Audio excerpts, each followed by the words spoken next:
السلام عليكم ورحمة الله وبركاته. طبعا waxaan salaamay ummadda Soomaaliyeed meel kasta adduunka joogaan.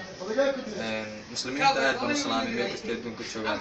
Waxaan kala halkan baaq ugu dirayaa madaxweynaha Soomaaliya, madaxweynaha Galmudug, madaxweynaha Puntland, madaxweynaha Soomaaliya. Waxaan kaga hadlayaa halkan inaan dagaalkan maalin dheer dhacaya oo Galmudug ka dhacaya oo dadka muslimiinta ah ku dhamaanaya.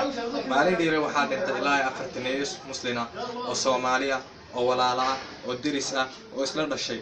war Soomaaliya tiina walaalaha tiin dadka isku dhowdiin cadow hadina soo weerar bari annaga wax isla qabanana dal shisheeye xonno qaban maayo.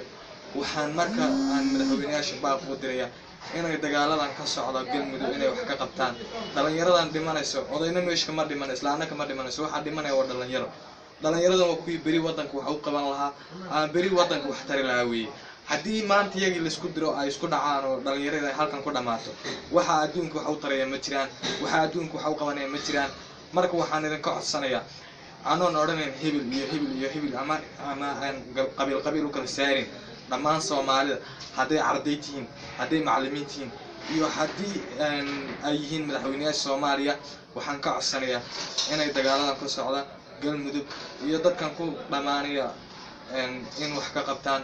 waxa kale halkan Ilaahay ka baryayaa inuu roob qeyb qabay noo keeno abaarahan iyo waxaan Ilaahay inuu naga baabi'iyo. assalaamu calaykum waraxmatullaahi wabarakaatuh.